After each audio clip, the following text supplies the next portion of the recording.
Gravando, senhor presidente. Obrigado.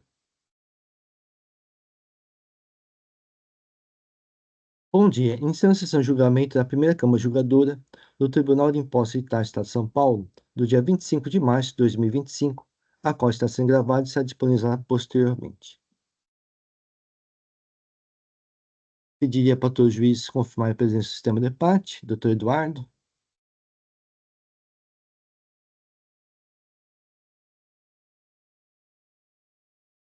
Muito bem, todos os juízes confirmar a presença no sistema. Vou iniciar a sessão. Temos 4 processos no dia de hoje. Inicialmente, a pedido do relator, o processo de cooperativa de produtores de cana-de-açúcar e álcool do Estado de São Paulo, que é um recurso ordinário, será retirado de pauta. Só um momento que eu vou devolver para a pauta de julgamento.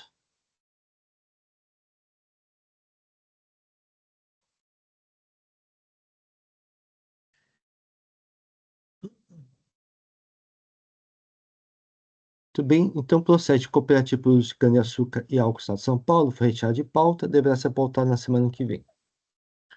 Temos, então, 3 processos de hoje.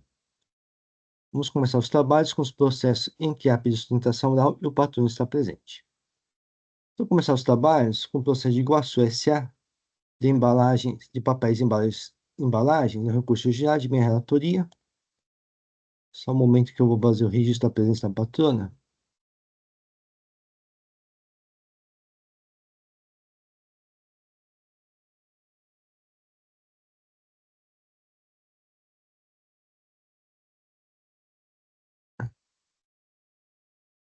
Muito bem, o recurso ordinário são 4 acusações fiscais que acreditassem indevidamente a operação de entrar em mercadorias para uso e consumo do próprio estabelecimento.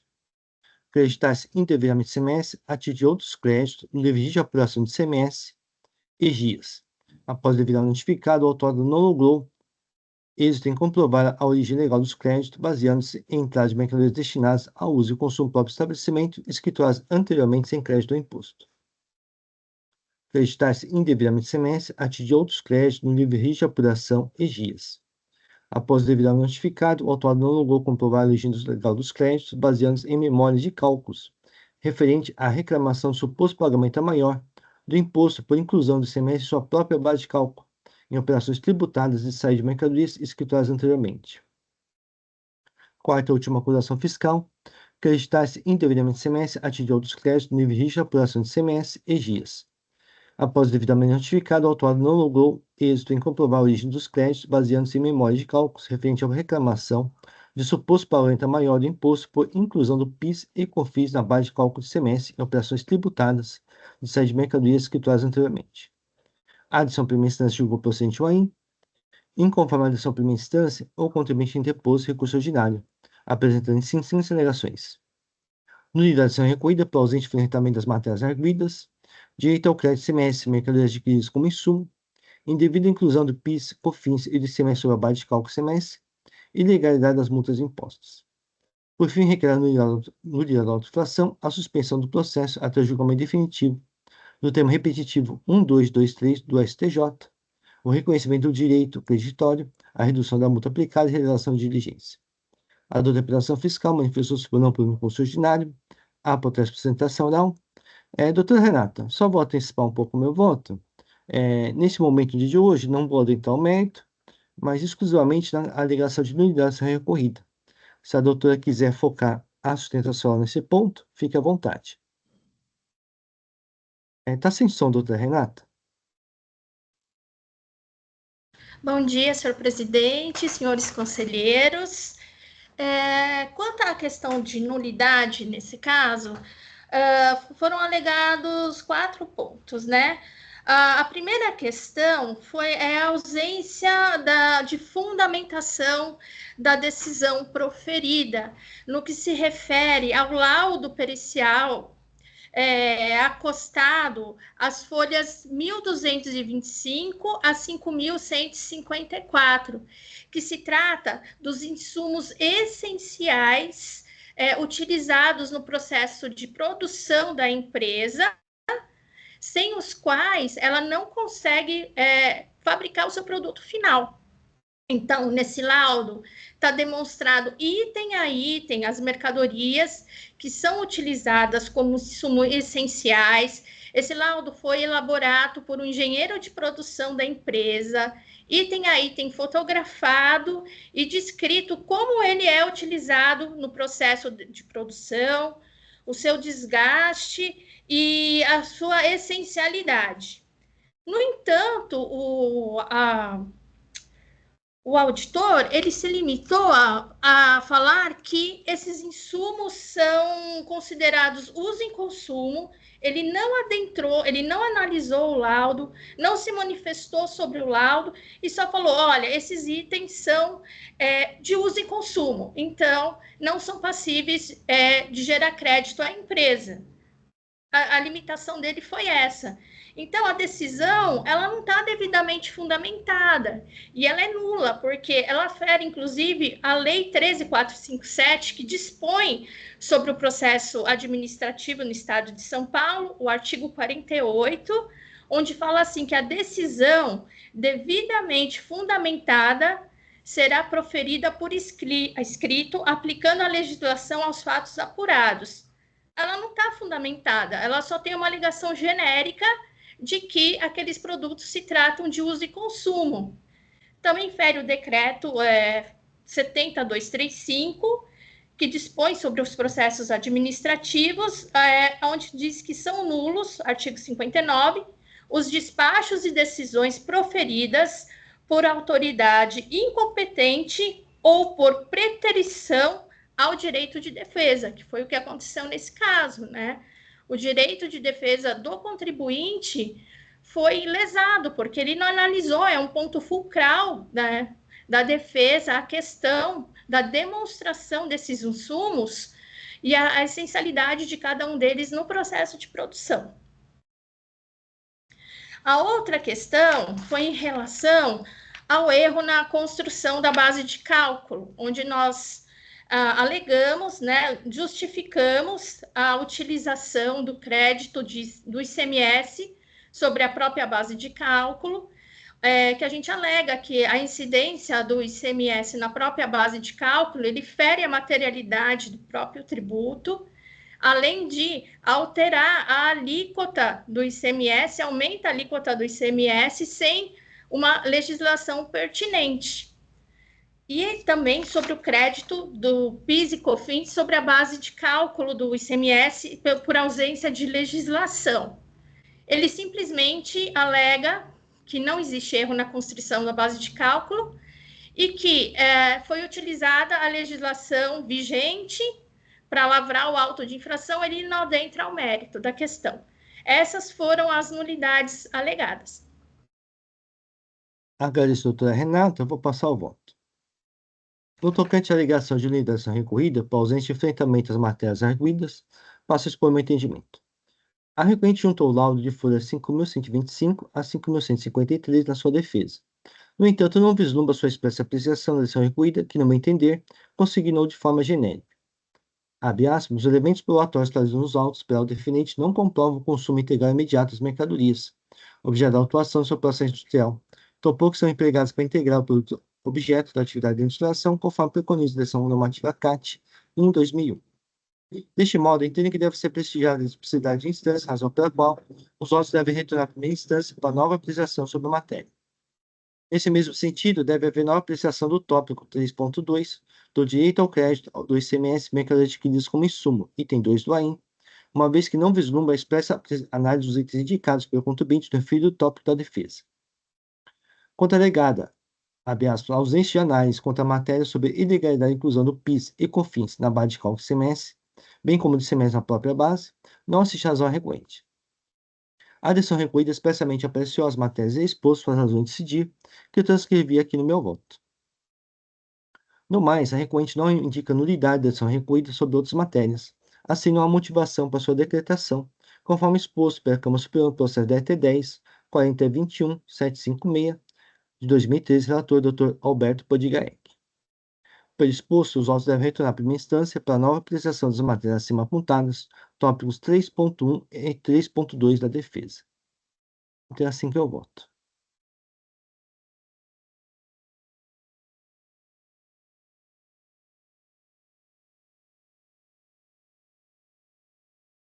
O voto está registrado, o processo está em discussão. Não havendo inscritos, vou encerrar os debates. Vou verificar o quórum de presença.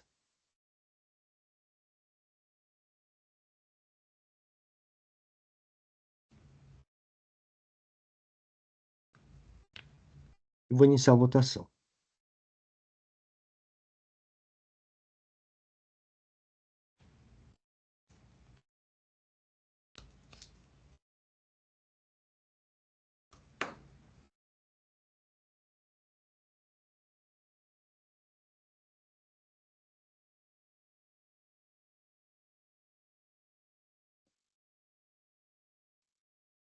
Iniciar a votação. Então, processo de Iguaçu S.A. de papéis e embalagens, retornar à primeira instância para nova apreciação dos tópicos 3.1 e 3.2 da defesa. Agradeço, presidente doutora Renata, um bom dia. Eu agradeço a todos, muito obrigada. Tenham um excelente dia. Bom dia, doutor.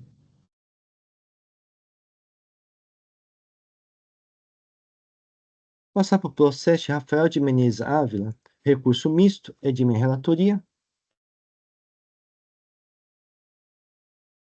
Só um momento que eu vou fazer o registro da presença do patrono.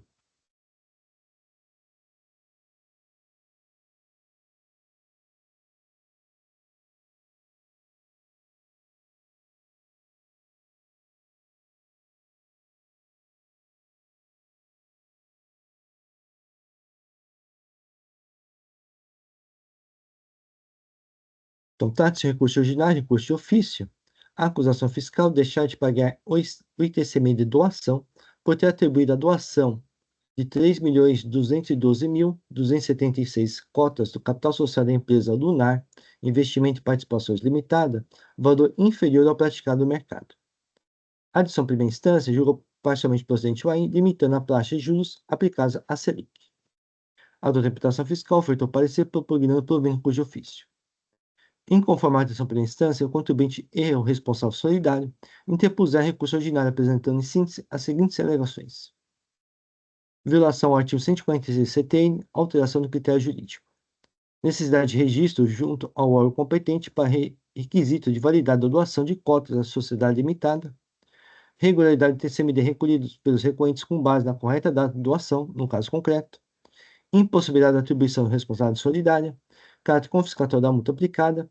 Impossibilidade de alteração base de cálculo da penalidade incidente de juros acima da Selic. Por fim, requer o cancelamento da agência fiscal subsidiariamente, o afastamento da responsabilidade solidária, o afastamento da cobrança da multa de ofício e juros de mora, ou então, caso mantidos, os juros, o reconhecimento da legalidade da atualização base de cálculo, o reconhecimento da legalidade da atualização dos valores básicos utilizados no cálculo das penalidades aplicadas. O contribuinte responsável solidário apresentado contra-razões requerendo não provimento de custo de ofício. A da interpretação fiscal manifestou-se pelo não provimento de custo ordinário. A protesto de apresentação oral expressamente requerida. Doutor Nicolas, fique à vontade para realizar. Obrigado, presidente. Bom dia, doutores. Como já adiantado no relatório, o que se discute nesse processo é um auto de infração de TCMD, fruto da doação de cotas de uma sociedade limitada entre sócios, né? O ponto central aqui de discussão corresponde à data em que a doação se perfectibilizou, né? Essa é a divergência entre os recorrentes e a autoridade fiscal. E então, dito isso, né, de forma muito objetiva, essa é a discussão, esse é o plano de fundo do processo. Vou retomar aqui brevemente um pouco da legislação que rege a matéria, para depois adentrar a própria cronologia dos fatos, que é efetivamente onde existe aí a divergência entre os recorrentes e a autoridade fiscal. Bom, em se tratando de doação de cotas de uma sociedade limitada, nós precisamos retomar os artigos 997, 998, 1053 e 1150, todos do Código Civil. Em linhas gerais, e para o que interessa aqui para o nosso caso, o que devemos ter em mente é que a doação de cotas de uma sociedade limitada pressupõe ato formal, por escrito, levado a registro. Portanto, há necessidade para que aquele ato de doação, de transferência das cotas, tenha validade, que ele seja levado a registro no órgão competente, Junta Comercial de São Paulo, aqui no caso concreto. Então, essa é uma determinação da legislação civil para esse tipo de ato jurídico. Muito bem.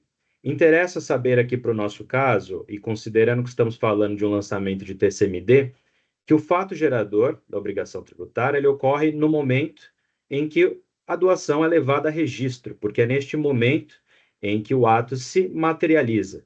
Esse é o entendimento do próprio STJ, em sede de recurso repetitivo, por ocasião do tema do julgamento 1048, né?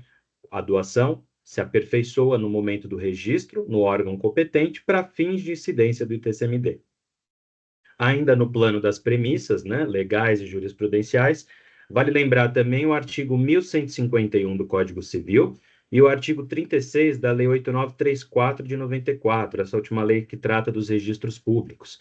E elas estabelecem uma regra de modo muito objetivo aqui para ilustrar, o determinado documento levado a registro dentro do prazo de 30 dias contados da sua celebração, aquela data de registro, a validade daquele documento retroage à data de sua celebração, se ele for levado a registro dentro de 30 dias. Por outro lado, se ele for levado a registro depois de 30 dias da data da sua celebração, por força desses dispositivos, a sua validade se dá a partir da data de registro. Fixadas, portanto, essas premissas, vamos ao caso concreto. No caso concreto, os sócios, né, o sócio, o senhor Stefano, doou cotas da Sociedade Limitada Lunar para o outro sócio, o senhor Rafael, no dia 26 de agosto de 2019. Essa é a data que a 7ª alteração do contrato social foi levada a registro na junta comercial.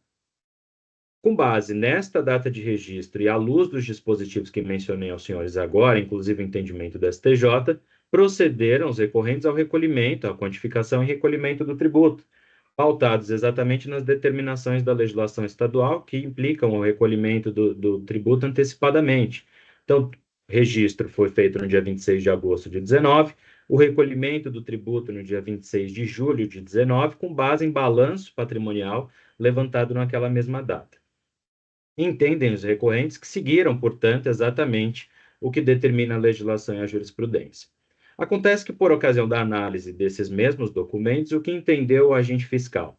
Não considerou, para fins de perfectibilização da doação, a data do registro do documento, mas a data de celebração do documento. E o documento aqui de doação, ele foi celebrado no dia 5 de maio de 2019. Então, foi celebrado no dia 5 de maio de 2019, mas levado a registro no dia 26 de agosto de 2019. Aplica-se, portanto, considerando aqueles dispositivos da regra dos 30 dias, a eficácia do documento a partir do seu registro, né? Mas no entendimento da fiscalização, aquela data de celebração do documento é que teria aperfeiçoado a doação e naquele momento, portanto, teria surgido o fato gerador do TCMD. Considerando o remanejamento da cronologia dos fatos, procurou o agente fiscal um balanço patrimonial condizente com aquela data e localizou o senhor agente fiscal um balanço patrimonial levantado no dia 30 de abril de 2019, que compõe uma resolução dos sócios de extinção mediante cisão da sociedade, e a partir deste balanço patrimonial, que tem um valor maior do que aquele considerado pelas recorrentes, identificou a necessidade de complementação do tributo. Bom, senhores, a partir da legislação que rege a matéria, especialmente legislação civil e jurisprudência, entendem os recorrentes que o procedimento que eles adotaram é o correto, trabalhando com a data do registro do documento na junta comercial. Não entendem que o procedimento adotado pela fiscalização de trabalhar com a data de celebração do documento esteja correto. Não fosse isso bastante, ao remanejar a cronologia dos fatos, a fiscalização acaba incorrendo em algumas contradições. Em primeiro lugar, o balanço que ela considerou para quantificar o lançamento, ele é um balanço que compõe um documento de cisão da sociedade. Esse documento de cisão só foi levado a registro em janeiro de 2020. Portanto, na ordem da própria legislação, esse documento só produziu efeitos, né, para os fins da cisão em momento posterior à doação. Há uma primeira incompatibilidade. Uma segunda incompatibilidade, que é importante mencionar aos senhores, é que após a celebração do documento, mas antes de levá-lo a registro, documento de doação, os sócios deliberaram distribuição de dividendos. Isso aconteceu em junho de 19, levado a registro em julho de 19, portanto, anterior à levada de registro do documento de doação. Nesse momento, deliberaram dividendos e, consequentemente, modificou-se o patrimônio líquido da sociedade, né? É por isso que os recorrentes trabalharam com um valor menor do que aquele trabalhado pela fiscalização, justificando essa diferença na codificação do tributo. Há essas duas incompatibilidades, fruto realmente do remanejamento da data em que teria ocorrido o evento de doação. Senhores, repito aqui, a discussão central é a data para aperfeiçoamento da doação, a data do registro ou data de celebração do documento. Essa foi a acusação da fiscalização. E após a apresentação de defesa, surgiu nos autos uma discussão sobre dissimulação, simulação dos atos praticados. E aqui, senhores, evidentemente é uma mudança de critério jurídico, uma inovação no lançamento, porque essa não é a acusação central indicada no início do processo, né? no ato administrativo que deu início à lide. E aqui não há nenhuma alegação por parte das autoridades com a devida vênia que desconstitua a validade dos documentos. Então, trabalhando com a legislação civil, legislação tributária e jurisprudência firme do STJ, o que se conclui é que a data do registro do documento é que deve governar a incidência do ITCMD. Consequentemente, qualquer alegação em sentido contrário, de dissimulação de simulação, além de atrair toda a legislação pertinente, também deveria ter sido fundamentada no início do processo, e não no decorrer do contencioso. Sendo essas as considerações, presidente, doutores, agradecendo a atenção dos senhores e tentando buscar aqui ser conciso, sabendo que a questão de movimentação de datas nem sempre é tão clara, o que se postula aqui é o provimento do recurso, cancelamento da autuação, sinalizando que existem algumas questões subsidiárias postas na defesa, o doutor Inácio, inclusive, sinalizou a existência delas, mas que não vou abordá-las aqui na minha exposição, que são temas que os senhores bem conhecem também. Fico aqui à disposição para qualquer esclarecimento de fato e agradeço mais uma vez a atenção. Muito obrigado. Agradeço, doutor Nicolas, pela objetividade. Vou passar o voto. Inicialmente, aprecio o recurso de ofício. Nos termos do artigo 52 da Lei 13.417, jurisprudência firmada pelo Tribunal de Impostos e Taxas poderá ser objeto de súmula. No caso, a súmula 10 refere-se à jurisprudência firmada contra a aplicação dos juros, previsto no artigo 85 e 96 da Lei 6374, com a redação dada pela Lei 1918/2009, que também foram objeto de julgamento por órgão especial do Tribunal de Justiça do Estado de São Paulo, arguição de inconstitucionalidade número tal, e pelo STF, recurso extraordinário com agravo número tal. Verifica-se, assim, que a súmula 10 volta aos juros previstos pela lei instituidora do ICMS, Lei 6374, o que não causa os autos, uma vez que o imposto em questão é o ITCMD. Assim, a súmula 10 é inaplicável ao caso dos autos. Nesse sentido, decidiu a Câmara Superior no processo da ETC 2, 4070-051-2015, voto vencedor do Dr. Alberto Podigai, com ampla maioria. Assim, deve-se respeitar a norma legal válida, vigente e eficaz, aplicando-se, portanto, os juros previstos no artigo 20 da Lei 10.705/2000. Pelo exposto, conheço do provimento de recurso de ofício para estabelecer os juros originalmente aplicados pelo auto de infração. No tocante à alegação de violação ao artigo 146 CTN, alteração do critério jurídico, não assiste razão aos recorrentes. Inicialmente, observe que o autuado e o responsável têm plena liberdade de alegar e juntar documentos que entendem necessários para sua defesa, sem direito do auditor fiscal autuante, se manifestar sobre tais alegações e documentos. Artigo 36, Lei 13.457. E obrigação de o julgador apreciá-los a fim de formar sua convicção e decidir. Analisando a manifestação do auditor fiscal autuante e a decisão de primeira instância, não houve alegada alteração do critério jurídico, mas sim a apreciação das alegações e documentos postos na defesa, que além de contestar a data da doação, insurgiu-se contra o valor considerado pelo fisco. Assim, tanto o auditor fiscal quanto o julgador de primeira instância apenas se pronunciaram sobre tais alegações e documentos da defesa, não trazendo novos fundamentos, razões para o lançamento de ofício. Ou seja, não houve alteração do critério jurídico e nem ofensa aos artigos 9 e 10 do CPC, mas apenas divergência quanto pretendido pelo autuado. Nesse sentido, verifique-se na decisão recorrida, transcrita aqui no meu voto. Nos termos do artigo 26 da Lei 13.457, os órgãos de julgamento têm garantia a livre apreciação da prova, que são apresentadas juntamente com a auto-infração e com a defesa. O STJ, LSP 227856, Rio Grande do Sul, relator ministro José Delgado, expôs. O não acatamento das arguições de deduzir recurso não implica em omissão, pois que o julgador cumpre apreciar o tema de acordo com o que reputar atinente à lei. Destaque não está obrigado o magistrado a julgar a questão posta ao seu exame de acordo com o pleiteado pelas partes, mas sim com seu livre convencimento, utilizando os fatos, provas, jurisprudência, aspectos pertinentes ao tema e legislação que entender aplicável ao caso concreto. Assim, trata em conformismo com o decidido que na causa de nulidade. Assim, diversamente alegado, não há violação ao artigo 146 CTN. A dissimulação posta pelo auditor fiscal em sua manifestação decorre dos argumentos e alegações da defesa, ou seja, é consequência desta, contraditória, não havendo inovação criada pelo fisco no lançamento de ofício, e não se verifica que a redação recolhida tenha se utilizado de tal termo para sua decisão. Então, destaque não recolhe de pretensão das recorrentes. Quanto ao mérito, aprecia em conjunto as alegações dos recorrentes. O instrumento particular da 7ª alteração do contrato social expõe que tem entre si, justo e contratado, a doação de 3.212.276 cotas da empresa Lunar Investimentos e Participações, por Stefano de Menezes Ávila para Rafael de Menezes Ávila, assinado ambos em 2/5/2019 e registrados no CESP em 26/8/2019. Diversamente do alegado, não se tratou de mera pretensão da doação, uma vez que o que foi pactuado foi a doação, não apenas a pretensão para tanto em contrato. O artigo 538 do Código Civil dispõe que considera a doação o contrato que uma pessoa, por liberalidade, transfere seu patrimônio, bens ou vantagens para o de outra. De acordo com o filho do documento, Stefano de Menezes Ávila e Rafael de Menezes Ávila passam a deter 50% cada um do capital social da empresa.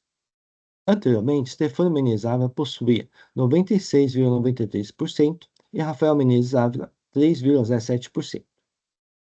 Conforme folhas 162, assinado em 12/6/2019 e registrado no JUSESP em 24/7/2019, houve a distribuição de dividendos de 35 milhões, divididos igualmente entre Stefano Menezes Ávila e Rafael Menezes Ávila, ou seja, já considerando a doação que estabeleceu a cada um que cada um detém 50% do capital social da empresa.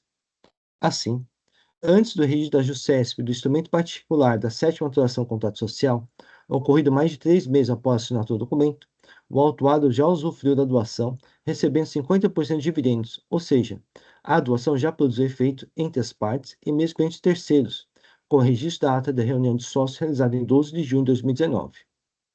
Deste modo, não é possível considerar a pretensão de que a doação somente se perfez na data da registro do instrumento particular 7ª alteração contratual, ocorrido mais de 3 meses após a assinatura do documento e anteriormente à distribuição de dividendos, que já considerou a doação realizada. O Código Civil estabelece que a doação faz-a por escritura pública ou instrumento particular. Assim, a despeito do registro ocorrido em 26/8/2019, como exposto acima, o instrumento que estabeleceu a doação já surtiu efeitos perante o autuado e responsável solidário, ou seja, o fato gerador do imposto ocorreu em 2/5/2019, data em que foi assinado o contrato que estabeleceu a doação. O lapso temporal entre o formal registro na JUSESP a cargo dos próprios interessados não altera os fatos materialmente ocorridos, como a distribuição de dividendos de acordo com a doação realizada. O artigo 1º da Lei 8.934/94 dispõe que o registro público das empresas mercantis e atividades afins, observado o disposto à lei, será exercido em todo o território nacional de forma sistêmica por órgãos federais, estaduais e distritais sem finalidades. Dar garantia, publicidade, autenticidade, segurança e eficácia aos jurídicos das empresas mercantis. Cadastrar as empresas nacionais e estrangeiras em funcionamento no país e manter atualizadas as informações pertinentes. Proceder a matrícula dos agentes auxiliares de comércio, bem como seu cancelamento. Assim, os registros da JUSESP são relativos aos atos relativos à pessoa jurídica e agentes auxiliares de comércio, ou seja, não versam sobre os atos particulares praticados entre pessoas físicas, como a doação em questão.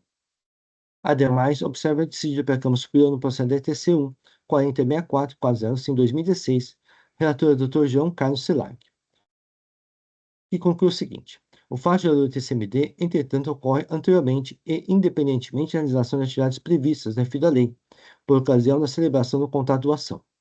No presente caso, o TCMD incidiu no momento da assinatura do instrumento particular de transferência de propriedade das cotas de sociedades empresariais. Estabelecido o fato gerador do imposto 2/5/2019, os atos posteriores não influem na determinação da base de cálculo, uma vez que o artigo 15 da Lei 10.705/2000 estabelece que ele é considerado na data do contrato de doação. O artigo 17 do Decreto 46.655/2000 dispõe que, no caso do valor móvel, no caso de bem móvel ou direito, não abrangendo disposto no artigo anterior, a base de cálculo é o valor corrente de mercado do bem, título, crédito ou direito, da data da transmissão ou ato translativo.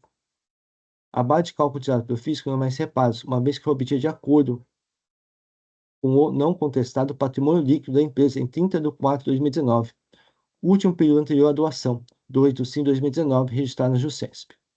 Start não ocorreu a pretensão dos recorrentes. Quanto à impossibilidade de atribuição responsável da solidariedade, não assiste razão recorrente.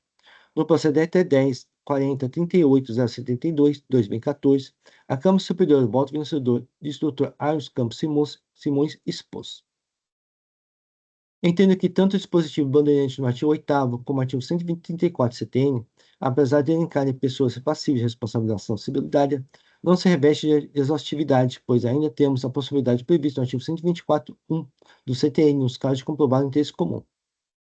Assim, além das possibilidades subjetivas elencadas no artigo 8º da Lei 10.705/2010, com fundamento no artigo 134 CTN, temos a possibilidade subjetiva suportada pelo interesse comum na situação constituída o fato gerador da obrigação principal, como no artigo 124, inciso 1 do CTN prescrito. Assim, é aplicável o artigo 124, inciso 1 do CTN, que, conforme folhas 1, encontra-se expressamente indicado na captação da responsabilidade. Nos casos autos, se entende que o ato do responsável Stefano Menezes de aprovar ato comissivo a distribuição de dividendos de acordo com o instrumento particular da 7ª alteração do contrato social, antes mesmo de levar a registro, ato omissivo, de modo que, assim, um cálculo do imposto se desse anteriormente à doação, com a diminuição da base de cálculo para a redução do patrimônio líquido da empresa em fase referida à distribuição de dividendos, demonstra o interesse comum na situação que constitui o fato gerador ITCMD, como previsto no artigo 124, inciso 1 do CTN. A redução do imposto lhe beneficia, uma vez que o responsável Stefano Menezes pode ser instado a recolher TCMD devido, de acordo com o artigo 8º, inciso 3 da Lei 10.705/2000. Assim, entende que resta caracterizado o interesse comum do responsável Stefano de Menezes. Start mantém a responsabilidade atribuída a Stefano Menezes. Quanto à alegação de confiscadora da multa, a matéria está pacificada na Câmara Superior de Justiça, como exposto no processo TC2 2469 32 de 2011, relator Dr. Arlos Campos Simões. Sobre o caráter confiscatório da multa ou não da multa, é uma questão que foge à competência da seara administrativa, pois haveria necessidade de enveredar em análise da constitucionalidade da Lei Paulista, que determina o valor da multa para a adjudicante administrativa vedar para o artigo 28 da Lei 13417. Destaque não ocorre a pretensões recorrentes. A matéria relativa à atualização base de cálculo da multa foi bem apreciada pelo Dr. Paulo Gonçalves da Costa Júnior no julgamento do processo DRT 12 1033 29 de 2011 da Câmara Superior de Justiça. Assim, o juiz exigiu a infração sobre o incidente da prática da infração e a data da lavatura, regulares para o artigo 9º, artigo 85, Lei 6374, que não são confundidos com juros incidentes após a lavatura, caso não haja regular recolhimento previsto em outro título da Lei 6374. Por fim, a atualização base de cálculo da multa foi pacificada nesse título por meio da súmula 13. O artigo 52 da Lei 13457 determina a caráter vinculante das súmulas pelos órgãos de justiça, assim sua observância é obrigatória. Então, destaque nela por muito recurso contra a matéria. Concluí meu voto com esse, né, por muito recurso ordinário. Pedi só um momento que eu vou fazer uma pequena correção de digitação. E sobre essa parte da cálculo da multa, eu vou citar apenas a súmula 13, porque a citação do Dr. Paulo Gonçalves refere ao semestre, então vou retirar do meu voto. Só um momento.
Doutor Inácio, se me permite, nesse caso em particular, não há atualização de base de cálculo nenhuma. É o mesmo valor pelo TCMD, né?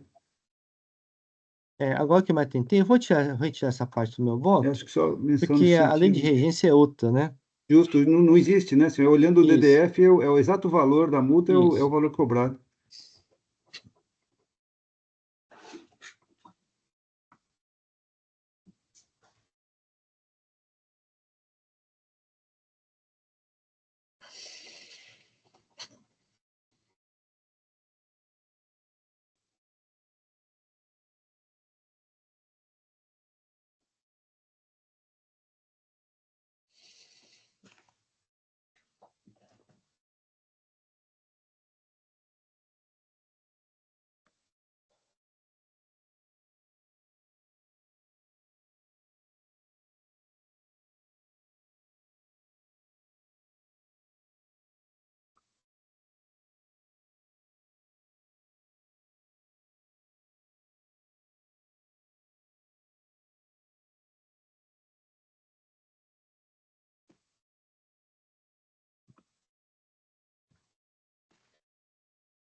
Vou colocar basicamente o seguinte, quanto a isso, quanto à duração da base de cálculo da multa, observe que a lei aplicável é a Lei 10.705 de 2000, ou seja, não a Lei 6374, que previu a filha atualização.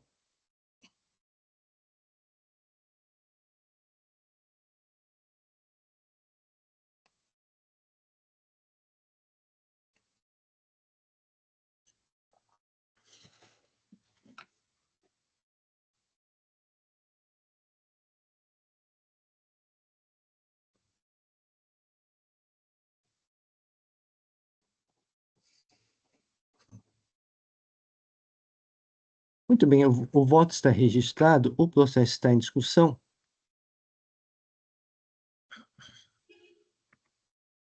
Doutor Eduardo?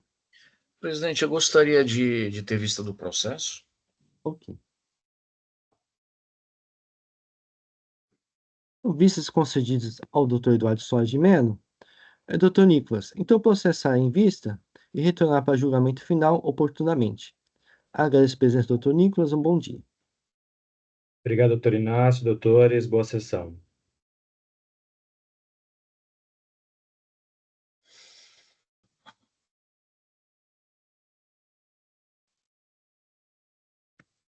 Passar processo de Unilever Brasil Industrial Limitada, recurso misto de minatoria e vista do doutor Eduardo Soares de Mello.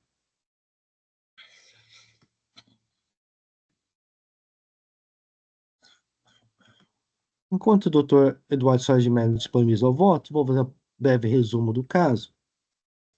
É um recurso ordinário, recurso de ofício. Os itens 1, 3, 4 e 6 foram objeto de confissão retratável. Permaneceram apenas duas acusações fiscais. Acreditar-se em dever INSS por meio da escrituração de conhecimento de transporte vinculado às operações não tributárias de remessa e retorno de armazenagem. E acreditar-se indevidamente ICMS devido à aquisição de ativo permanente não relacionado diretamente com o setor industrialização do estabelecimento. A adição de primeira instância julgou improcedente o item 2 e procedente o item 5 do AIM. A determinação fiscal ofertou parecer provimento por de ofício. O contribuinte apresentou contra-razões, requer a manutenção da ação no que tange a improcedente da atuação fiscal em seu item 2. Inconformado com a decisão de primeira instância, o contribuinte interpôs recurso ordinário, alegando em síntese que as mercadorias autuadas dão direito ao crédito. E, por fim, requereu a improcedência da ação fiscal. A determinação fiscal manifestou-se pelo não provimento de recurso ordinário. Como o doutor Ednei não participou do julgamento, eu vou fazer uma breve consideração do meu voto. Então, disse o seguinte no recurso de ofício. Observe que as operações sob objeto de autoinfração não são as eventuais posteriores operações tributadas com redução de cálculo previsto no artigo 34 do anexo 2 do regulamento. O flat relativo às eventuais posteriores operações tributadas com redução de cálculo confere direito ao crédito proporcional nos termos do artigo 66, parágrafo 3º do regulamento. No entanto, as operações ocorridas que são objeto de infração não são tributadas, remessa, retorno e armazenagem, nos termos do artigo 7º, inciso 1 e 3 do regulamento, sem expressa disposição em contrário à vedação do crédito. Assim, com razão, ao físico contra entendimento da vedação do crédito, nos termos do inciso 3, artigo 66 do regulamento. Observo que, no caso subsequente, remessa com destino a armazém geral, retorno ao estabelecimento depositante, ao serviço de transporte tomado é não tributado, artigo 7, incisos 2 e 3 do regulamento, assim no direito ao crédito como exposto. Portanto, está artigo em C e D pelo único de ofício para estabelecer integralmente do item 2. Quanto ao recurso ordinário, a recorrente alegou que as mercadorias que são objeto de autuação podem ser enquadradas sem classificação. Peça de reparo e manutenção, ativo imobilizado, ferramentas e itens de laboratório. Então, basicamente, o contribuinte alega que esses itens são essenciais ao seu processo produtivo. Diversamente, o meu entendimento, seguindo a Câmara Superior, para direito ao creditamento, entendi que não basta o critério da essencialidade, como exposto no processo DT 5, 884-937-2010 da Câmara Superior, que diz o seguinte: o critério da essencialidade não se supera legal para fins de reconhecer direito ao crédito CMS. Depois citei algumas jurisprudências da STF e do STJ nesse sentido também. E, já concluindo, entendi que esses bens creditados pelo contribuinte não conferem direito ao crédito. Então, basicamente, foi assim meu voto. O doutor Eduardo Soares de Mendes solicitou vistas. Perfeito. Eu vou, então, proceder à leitura do meu voto. Pedi vista do processo para melhor me manifestar sobre a questão de mérito.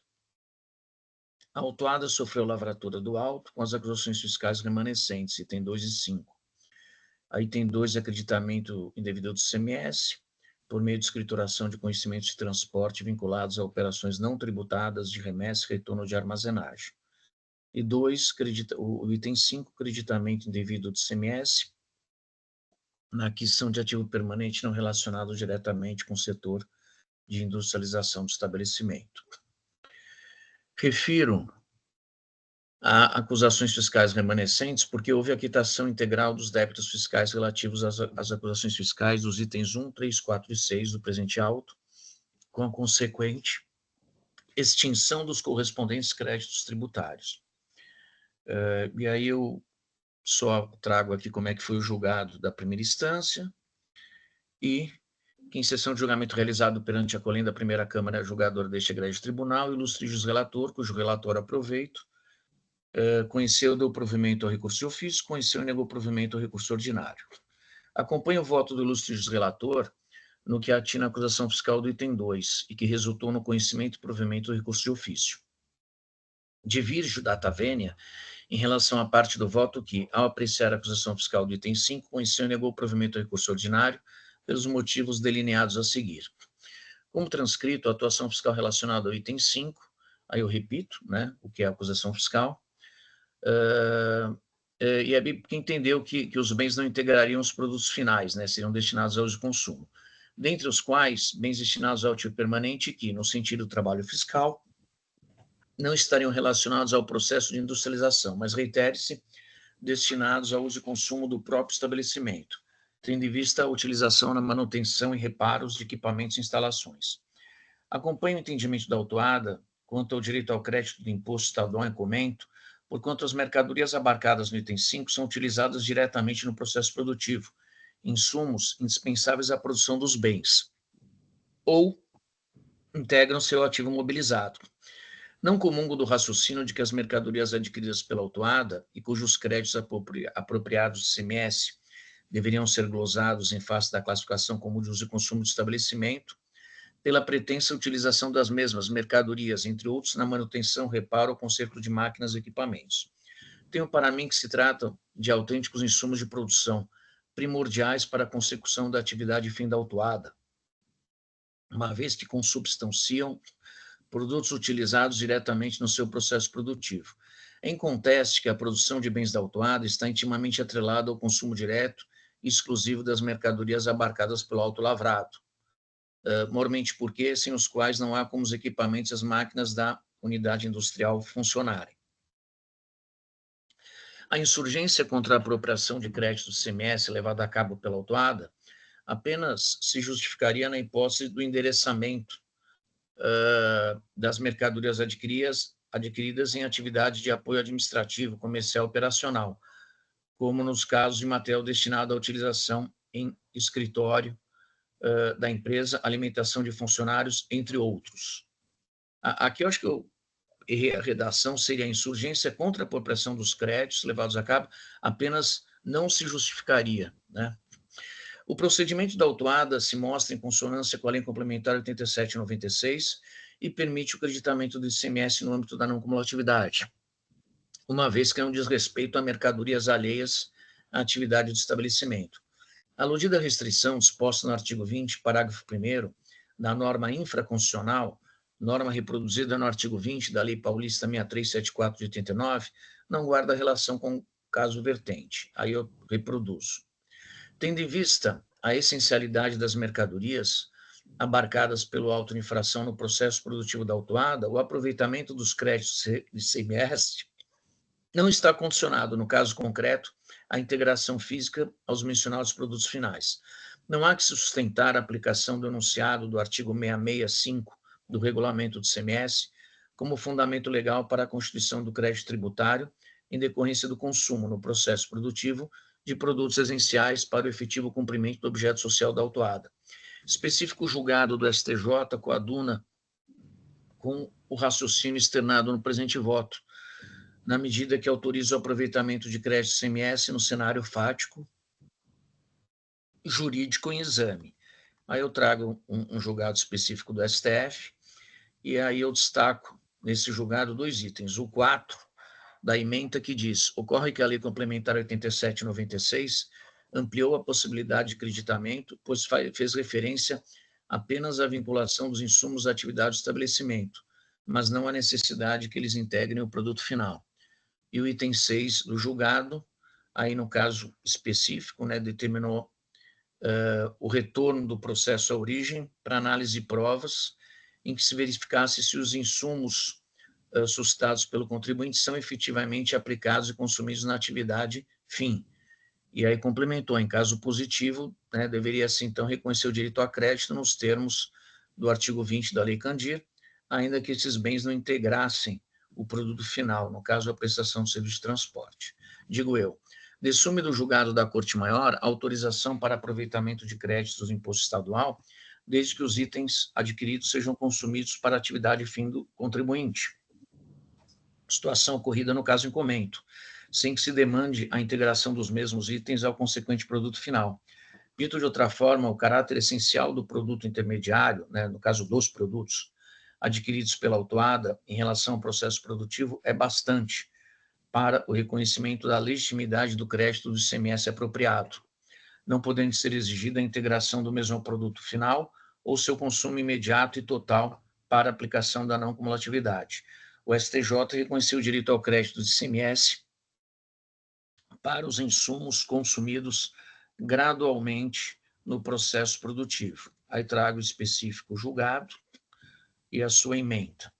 Digo, acrescento que o laudo elaborado por engenheiro de produção e trazido ao processo pela autuada é bastante para demonstração da essencialidade das mercadorias ao processo produtivo e, destarte, ao regular desenvolvimento de sua atividade fim, além de identificar os bens que integram o ativo imobilizado. Percussiente análise carreada ao processo pela autuada permite identificar, na função atribuída aos itens objeto do autolavrado, a essencialidade daqueles bens na persecução das suas atividades. Relaciona os itens descritos, maquinários e insumos, e detalha suas funções, atrelando-as ao processo produtivo igualmente bem descrito, demonstrando meticulosamente não se tratar de materiais de uso e consumo alheios à atividade de estabelecimento. Demonstra que as mercadorias relacionadas na autuação, ou seja, aquelas classificadas como peças de reparo e manutenção, peças de reposição endereçadas à linha produtiva da empresa, ativo imobilizado, ferramentas e itens de laboratório compõem o processo produtivo da autuada. Anote-se que as peças de reposição do maquinário da autuada configuram insumos essenciais relacionados ao seu objeto social, utilizadas de modo contínuo em face da reposição ao desgaste de peças no processo produtivo. Como bem salientado pela autuada, a manutenção e o reparo de máquinas e equipamentos em uma fábrica com operação contínua requer a aquisição significativa de peças de reposição, diretamente empregadas no processo produtivo do estabelecimento autuado e a ele essenciais para a continuidade da produção de bens. Oportuna transcrição parcial de julgado trazido ao processo pela autuada, em que o TJ do Distrito Federal, com esteio em precedentes do Superior Tribunal de Justiça, externa que, e aí vem no sentido do que eu venho expondo no meu voto. Igualmente reconheço o direito ao crédito do imposto estadual em comento no que diz respeito aos itens de laboratório adquiridos pela autuada, cilindros, cilindros de invase e cilindros de medição. Normalmente porque, como dessume do laudo técnico carreado à defesa de folhas, não constituem insumos dos laboratórios ou são nele consumidos, tendo em vista desgaste pouco recorrente, classificados assim como equipamentos do laboratório, ativo mobilizado. Inquestionável a função primordial dos laboratórios no processo industrial, uma vez que são essenciais para a alta qualidade, eficiência e segurança dos produtos fabricados. Finalmente, penso que os outros bens não classificados como ferramentas, peças de reposição e bens de laboratório possam ser classificados como destinados ao ativo mobilizado e, assim, legitimando a apropriação de créditos do CMS em suas aquisições. Trata-se de peças que compõem máquinas e computadores e cuja essencialidade e atividade produtiva industrial da autuada é inquestionável. Dizem respeito, como evidencia a autuada, a itens que compõem o processo produtivo de automoção, infraestrutura, tecnologia, impressão e sistema de segurança contra incêndio. Incontroversa a utilização desses insumos diretamente nas etapas do processo produtivo da autuada, sendo primordiais para a consecução de sua atividade fim, ou seja, a fabricação de seus bens, não constituindo, portanto, elementos alheios à atividade da empresa. Circunstâncias autorizadoras do aproveitamento do crédito do imposto estadual nos moldes da não cumulatividade tributária. Tecidas essas considerações, dou provimento ao recurso ordinário para reduzir o débito fiscal. Em face do exposto e com a devida vênia ao bem elaborado, voto do ilustre relator, 1. Conheço do provimento ao recurso de ofício, e 2. Conheço do provimento ao recurso ordinário, reduzindo o débito fiscal. É assim como voto, presidente. Agora, doutor Eduardo, só um momento, só.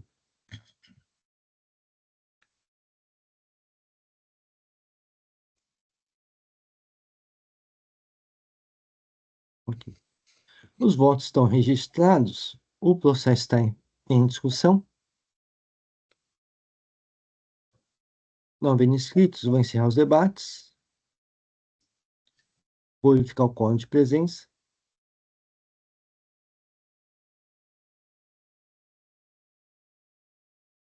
E vou iniciar a votação.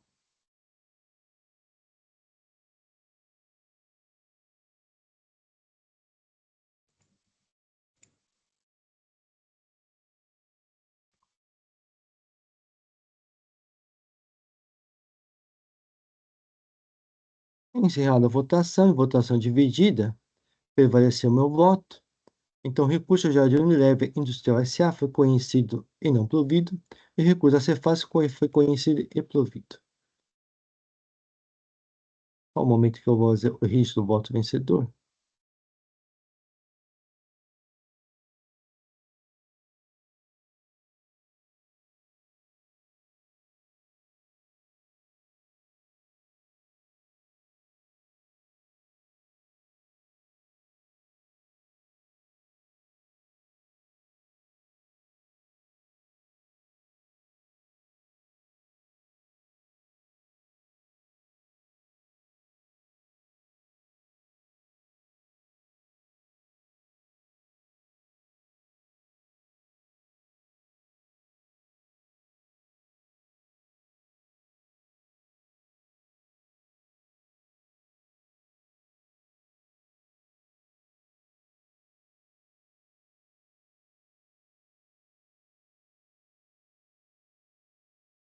Muito bem, com isso encerramos os processos de hoje.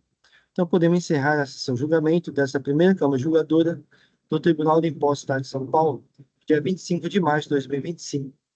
Agradeço a presença de todos e pedir para o Jailson encerrar a gravação.